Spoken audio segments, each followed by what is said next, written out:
There's this one crowd that you have, that does the sport, and lucky enough to have guys that come and help you. The normal shop duties, it depends on how the week before went. If obviously if there's an accident, then whatever got damaged needs to be assembled on the car. But just a normal week-to-week basis, it's pretty simple. Make sure there's oil in the car, everything moves freely, nothing's broken or bent, and setting up the front end geometry and all the weight distribution for the wheels, and away we go to the racetrack. Is there a limit on how many can be in a race crew?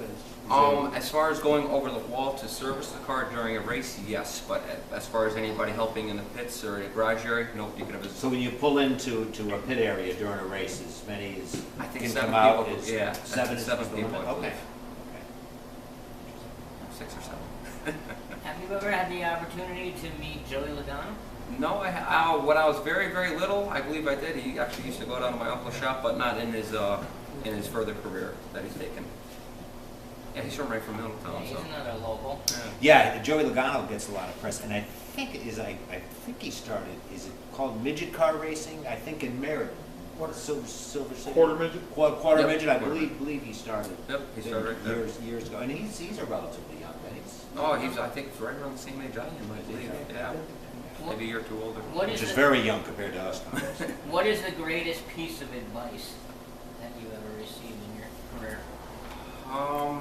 That's a tough one to say. As far as is it driving advice or just overall career advice?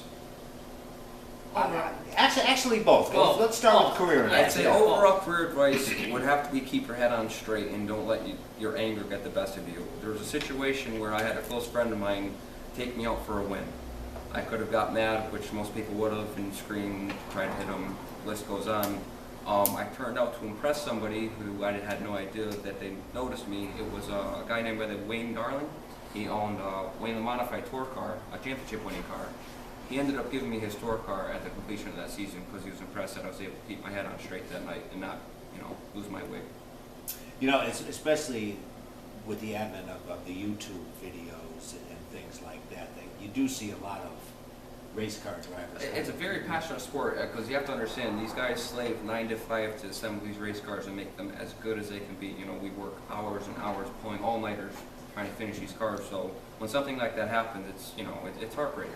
I mean, in that particular case, I had to sit out 3 weeks prior because of an accident I had that almost destroyed my race car. So to be taken out like that, I did not want to take on by any means, but. Does that happen often? Do other drivers? I don't want to call it a cheap shot. But It was a cheap shot. I mean, there are certain drivers that don't have the respect to try to make a proper move, or don't have the talent to try to make a proper move.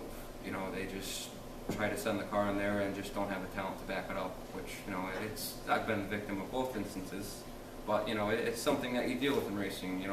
Did you know that going in that this driver was like that? Maybe keep away from him. Did you have a preconceived strategy? I had a little bit of an idea. In that particular race, he was definitely leaning on me more than I was on him. But I think there was a lot of underlying causes with sponsors and different things that maybe caused that move. But you know what? At the same time, we're racing. We were coming down 1 lap to go. It's for the gusto, and he took the shot. Just didn't have enough to complete it. You're listening and talking.